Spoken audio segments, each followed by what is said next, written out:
isso. Por exemplo, teremos o confronto do líder, Botafogo, contra o vice-líder, Grêmio. Botafogo sob novo comando, hein? Não ainda nesse jogo, mas o Botafogo hoje anunciou seu novo técnico, Bruno Lage, português, com experiência no futebol internacional, já foi campeão português pelo Benfica. Veja vocês, até o ano passado, o Bruno Lage estava treinando na Premier League, era treinador do Wolverhampton, e agora foi convencido pelo John Textor, depois de ter conversas com o Atlético Mineiro. O pessoal do Atlético não conseguiu convencer o Bruno Lage a vir ao Brasil. John Textor foi mais habilidoso nesse aspecto e vai trazer o português para cá, mais um português do futebol brasileiro. Raed, boa noite. Tudo bem, Diniz? Boa noite a todos. Eu hoje, desde a notícia do Bruno Lage, eu procurei jogos dele dirigindo o Benfica, vi alguma coisa dele também com o Wolverhampton. É um treinador que modifica bastante a estrutura do seu time de acordo com as peças que ele tem, mas no primeiro ano dele do Benfica, que foi o grande ano, que ele teve uma sequência de 18 vitórias e um empate em 19 jogos, acabou ganhando o título português com o Benfica. Ele jogava numa estrutura muito parecida, muito próxima do que o Jorge Jesus fez no Flamengo na época dele, com 4-1-3-2. O Gabriel Pires, inclusive, era um dos principais jogadores dele, era aquele 8 que fazia o papel, por exemplo, o Gerson no Flamengo do Jorge Jesus, e tinha o protagonismo de um segundo atacante por dentro, que na época do Benfica foi o João Félix, e o Botafogo não tem esse segundo atacante por dentro. Uma força física muito grande na frente, com o Seferovic, o Botafogo tem o Tiquinho, e outro ponto que a gente tem que observar do Bruno Lage é que os zagueiros do Benfica atuavam fazendo uma linha muito alta, botando pressão nos adversários. Um deles é o Rubem Dias, hoje no Manchester City. E os zagueiros do Botafogo não têm essa característica, pelo menos o Vitor Cuesta não tem essa característica. Vamos ver como é que o Bruno Lage vai montar esse time do Botafogo. Por enquanto, a direção ainda é do Caçapa, né? Caçapa vai dirigir o time nesse jogaço contra o Grêmio do final de semana. Mas vejo que o Botafogo conseguiu se planejar rapidamente para a substituição, um processo muito rápido, até surpreendentemente rápido para mim. Eles trouxeram o Caçapa, né, que estava como auxiliar fixo do Lyon, que é do grupo do João Textor, né, do John Textor, não João Textor, o John Textor, já portuguesei o nome do Textor, mas ele trouxe rapidamente o Caçapa, que conhece bem o futebol brasileiro, para ser um técnico interino no Botafogo. Achei que essa interinidade fosse durar bastante ainda, fosse ser mais longa. Também. Mas ele rapidamente consegue trazer o Bruno Lage. Com que expectativa você recebe a notícia do novo treinador do Botafogo, Gonzo? Olha, a expectativa é a melhor possível, porque nós estamos falando primeiro de um treinador com mais experiência do que o Caçapa, e estamos falando de um Botafogo que está numa situação confortável, né, no primeiro lugar, e não há nenhum indício, né, até pela trajetória do Bruno Lage, né, que é um treinador, como o Raid lembrou, é um treinador que tem uma capacidade, como tinha Luiz Castro, de montar esquemas de acordo com o elenco que ele tem, de acordo com o adversário, não é aquele treinador de um esquema só, né, monocórdio. Então, acho que é uma boa. Acho interessante essa agilidade do Botafogo. Acho o outro aspecto positivo. Você lembrou que o Atlético Mineiro teve interesse no Bruno e ele não acertou e agora ele acerta. Isso, para mim, é um indício muito, muito claro de como faz diferença para quem vem de fora olhar um clube que é gerido profissionalmente por uma SAF, e outro que é no aquele estilo associativo, que tem lá um grupo de 4 pessoas só dirigindo, enfim, e que troca treinador a toda hora. Então acho que o Botafogo hoje dá muito mais segurança para os profissionais trabalharem. Agora, assim, para não dizer que tudo são flores, acho que o Bruno Lage, ele chega com um pouco de pressão, não no sentido de que o Botafogo tenha que ser campeão brasileiro. Isso aí, talvez até o torcedor do Botafogo imagine. Se o Botafogo não for campeão brasileiro, vão achar que a culpa é do Bruno Lage, e não é. É um treinador estrangeiro, que por mais que tenha facilidade da língua, mas ele precisa se adaptar, precisa conhecer o elenco, precisa conhecer o futebol brasileiro. Agora, eu acho que ele chega com alguma obrigação. O Botafogo precisa, para mim, na posição que ele está na tabela, ele precisa ir à Libertadores. Para mim, ele está no G4 ou G5 ali, dependendo de quantos times vão para a Libertadores. Então, eu acho que isso ele precisa mostrar. Mas acho que vai mostrar. Acho que ele já por onde ele passou, já demonstrou o trabalho. Raed lembrou do Benfica. Ele chegou numa temporada no Wolverhampton em 10º lugar na Premier League. Com o Wolverhampton, é coisa. Bom resultado. É bom resultado. Talvez não seja com outros times, com o Chelsea, por exemplo. Mas com o Wolverhampton é. Então acho que a expectativa para mim é muito positiva. Estou curioso para ver como será o novo Botafogo. O problema é combinar com a torcida, né? Porque esses casos assim de sucessos inesperados, né? Como foi o São Paulo com o Fernando Diniz, né? Que liderou o campeonato por um bom tempo, chegou a abrir 7 pontos em relação ao segundo colocado. O mesmo acontece com o Botafogo hoje. Qualquer deslize, né? Que possa fazer o Botafogo no futuro perder o título, vamos supor que o Botafogo fique vice-campeão ou terceiro colocado. Tenho certeza que boa parte da torcida... esse elenco é de pipoqueiro, time pipoqueiro. Esse time, não segurou o rojão, entregaram um campeonato que estava ganho. Esse vai ser o discurso, não tenha dúvidas, porque o torcedor é desse jeito, passional. Embora, se antes do campeonato fossem lá na torcida do Botafogo, vamos assinar um contrato que o Botafogo vai terminar em terceiro lugar no Campeonato Brasileiro. Vamos assinar? Agora. 100% da torcida assinaria, né? Mas é efeito de um sucesso nesse início de campeonato do Botafogo que ninguém esperava. Nesse jogo contra o Grêmio, um dos personagens está do outro lado também, que é o Renato Portaluppi, também conhecido como Renato Gaúcho. E o Renato deu entrevista falando sobre o jogo contra o Botafogo e também falou sobre Luan. O Renato disse que gostaria de levar, né, caso as condições fossem boas, levar Luan, que tem sofrido com o Corinthians, não tem conseguido jogar no Corinthians, não conseguiu jogar no Santos, de volta para o Grêmio para tentar fazê-lo recuperar o bom futebol. Vamos ouvir o Renato Gaúcho. Bom, para o jogo de domingo, é o jogo de domingo. Nós vamos enfrentar o líder do campeonato e eles foram beneficiados porque não jogaram durante a semana, né? Onde o Grêmio teve esse desgaste. Vamos ver, nós temos bastante tempo ainda até domingo para ver o que é melhor. Eu sempre busco o melhor para o clube, pode ter certeza. E sempre vai haver o bom senso, eu e os jogadores. No momento que um jogador tiver secar alto ou tiver com alguma dor, que a gente sabe que pode estourar uma lesão, a gente dá uma segurada. Até porque nós temos esses 2 próximos jogos e depois são decisivos, obviamente. Mas depois a gente vai ter um descanso, né? Já que o jogo do Corinthians não vai acontecer. Eu fico triste, porque eu gosto muito do Luan. Comigo aqui, ele fazia algumas coisas comigo aqui que ele está fazendo em São Paulo. Mas era o primeiro a chegar para o treino, um dos últimos a ir embora, e rendia dentro do campo. Então, muitas vezes, o treinador, em primeiro lugar, tem que entender de futebol. E do lado, ele tem que ser um grande gestor. E muitas vezes psicólogo. E muitas vezes o pai do jogador. E muitas vezes um amigo. Muitas vezes tem que oferecer o ombro, fazer carinho no jogador, para ter o jogador. O que é feito ou não no Corinthians não é problema meu. Comigo, o Luan rendeu e rendeu muito.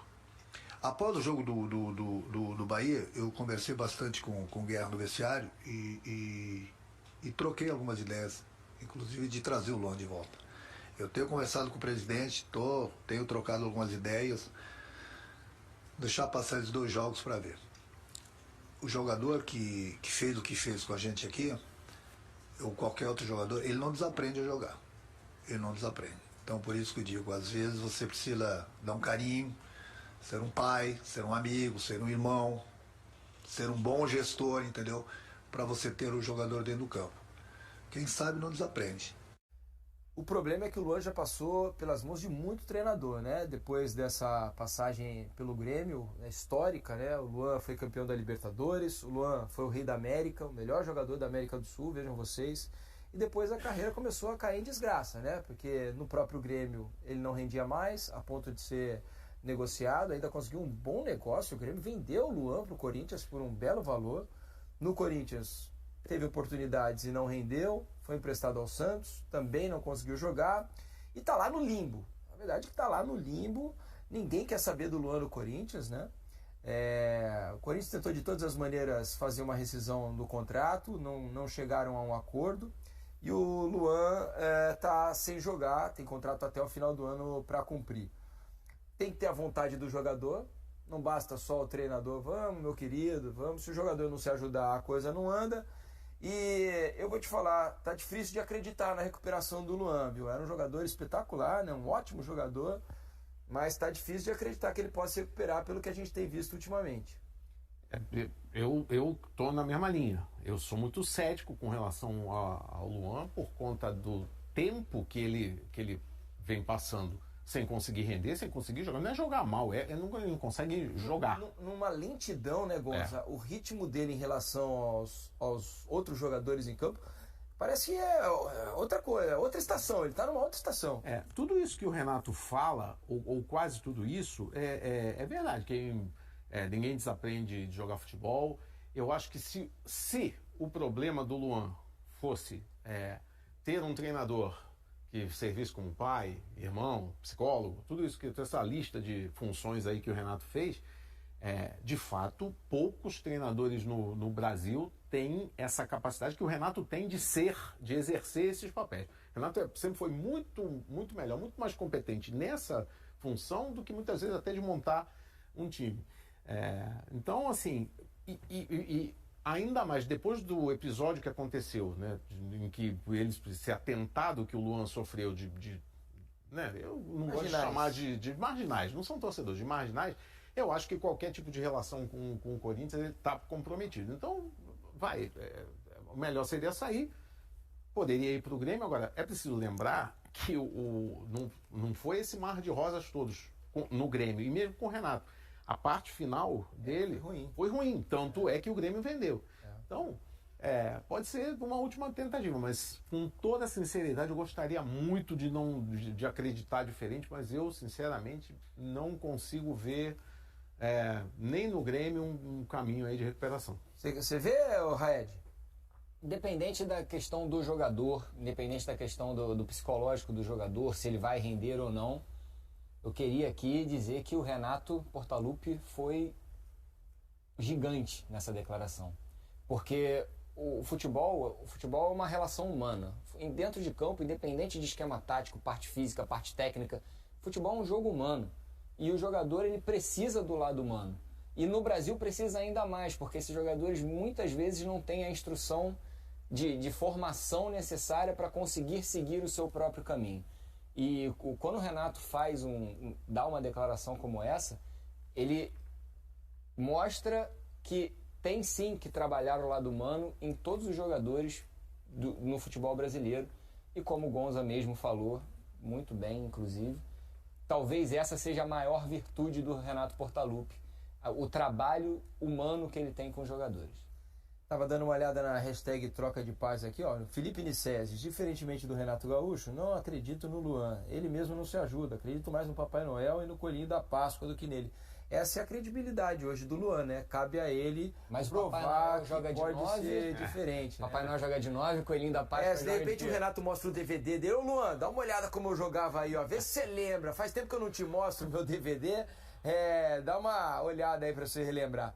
E o que esperar desse Botafogo e Grêmio lá na Arena do Grêmio? Esse jogo vai acontecer em Porto Alegre, um jogaço. Resta saber se o Suárez vai jogar, né? Porque o Suárez continua sendo dúvida, ele está enfrentando ainda os problemas no joelho, não jogou a última partida, e fica sempre essa expectativa, porque o Grêmio com o Suárez é completamente diferente do que o Grêmio sem o Suárez. É um time muito mais perigoso, muito mais forte, né? Que deixa o adversário muito mais preocupado. Faz toda a diferença. O jogador do tamanho do Suárez, a bola que ele joga ainda, ele pode ser determinante, ele sozinho pode ser determinante para o destino de um jogo. Acho que se ele jogar, o Grêmio aumentam muito as possibilidades do Grêmio vencer, e se ele não jogar, é muito bom para o Botafogo. Muito bom para o Botafogo. O que eu espero é um jogo entre o líder e o vice-líder, né? Imagina um grande jogo.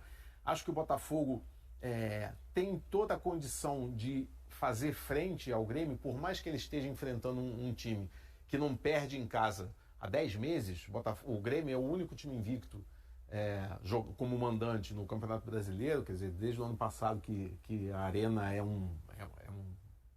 aliado, um local aliado do Grêmio, mas o Botafogo, assim, ainda não dá tempo, né, de...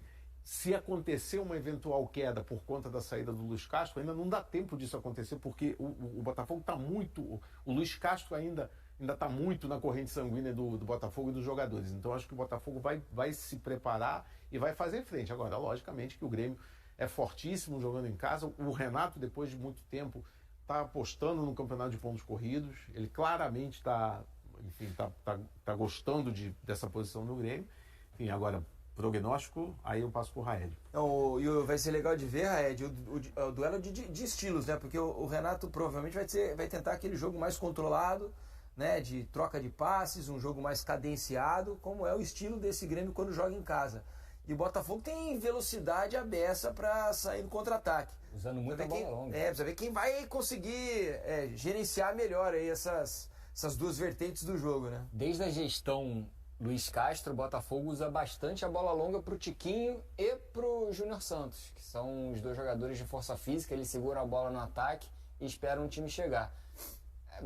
Aquele que a gente sempre fala, né? O joguinho de xadrez dos dois técnicos, eu imagino que vai ser um jogo muito disputado, principalmente o Botafogo com linha baixa, não deixando o Grêmio tentar chegar próximo da própria área e usando bastante essa bola longa pro Tiquinho. Mais uma vez, né, ainda não tem como mensurar o trabalho do Caçapa, porque só com a rotina de treino, jogos e a queda da parte física que a gente poderia ver o que o Caçapa faria de diferente do Luiz Castro. E a gente não vai poder ver, porque agora o próximo técnico do Botafogo será o Bruno Lage. Dando uma olhadinha aqui na hashtag troca de passes, ó, o J. Jorge Atahualpa diz o seguinte, ó, nem o mais otimista botafoguense esperava o título para esse ano. Se vier, ótimo, mas já ficarei satisfeito com a vaga na Libertadores. Abraços. Você é consciente, viu, Jorge? Mas nem todo mundo pensa assim, viu? Ainda mais agora que o Botafogo conseguiu essa gordura aí na primeira posição. Joel Salvador diz, Felipe, que adianta pedir mensagem se não lê? Tô lendo aqui, ô Joel. Na expectativa da estreia do matador Ener Valencia no meu Colorado. Joelzinho, 10.727 gols. É isso mesmo que você tem na carreira? 10.725 gols. Vice-cônsul Inter em Pato Branco. Pato Branco, é isso aí. Como é que é, Eugênio? Ah, no videogame. 10 mil gols no videogame até eu, viu, Joel? O Felipe diz, grande jogo da rodada será Palmeiras e Flamengo. E o velho Bardo diz, Felipe, cadê o Mansur pra gente cornetar? Pode cornetar à vontade. O Mansur não tá aqui, mas merece ser cornetado. Então manda a sua corneta aqui também, que eu vou encaminhar para o correio do Carlos Eduardo Mansur, tá bom?